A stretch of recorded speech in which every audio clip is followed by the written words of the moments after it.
Boa tarde, meu nome é Antônio Nonato, moro há 41 anos aqui no bairro Céu Azul. Eu tive um problema e a minha família toda tem esse problema, que é o problema da diabetes. Eu tenho também uma doença que chama fibromialgia. E no mês de março, mais próximo do dia 6 de março, eu tive a infelicidade de furar meu pé num prego. Um prego tão miniatura que parecia mais uma taxinha. E o agravante foi que, devido à glicose estar muito alta, estava 576, esse pé foi inflamando, né? Eu tomei 2 bezetacil, tomei as vacinas necessárias, mas de nada adiantou. E no dia 15 dias depois, no dia 1º de abril, eu fui internado no hospital Alberto Cavalcante. E quando o médico constatou, o pulso estava chegando no joelho. Eu já saí de casa com a pretensão de amputar a minha perna.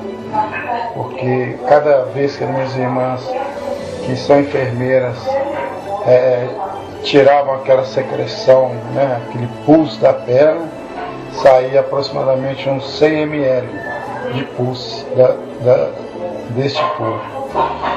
E quando cheguei no Alberto Cavalcante, a minha glicose estava altíssima, quase 600. O médico drenou também o pus e eu fiquei internado ali por 40 dias. Só que durante esse período eu liguei para o pastor Vanderlei Sersan, que é meu amigo íntimo, e pedi a ele para levar para mim o aparelho do Silosimol, que inclusive está até aqui na minha mão.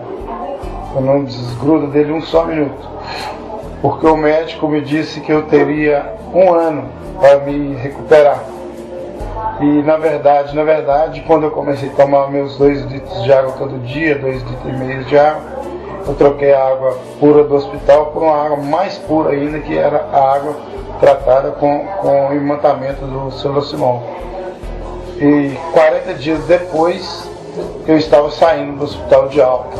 O médico não acreditou em tal recuperação, disse que a recuperação ia ser muito difícil, porque foram 4 cortes de 3 centímetros de profundidade em cada pé, no pé direito, e ele me disse que eu teria mais ou menos que ficar no hospital de 6 a 7 meses para essa recuperação, fazendo tratamento diário, curativo de 3 em 3 dias. Graças a Deus eu aderi, eu acreditei e acredito no Silosimol. E tomo minha água, meus 2 litros de água, minha glicose hoje está regulada. De 600 ela baixou para 90, quando ela aumenta muito ela vai para 110, 120, que é o normal também. Eu tenho 2 filhos que têm a glicose alta também, que um de 3 anos e o outro de 5, que tomam a água também, e a glicose deles já abaixaram, já foi constatado que está abaixado. Eu tomava insulina 4 vezes ao dia e hoje eu só tomo uma vez por dia, mesmo assim por precaução médica, porque o médico vem aqui na minha casa para olhar o meu pé, eles estão estagnados em ver a tal recuperação desse pé meu que saiu daqui para ser cortado. E eu, graças a Deus, em primeiro lugar, e segundamente ao Silosimol.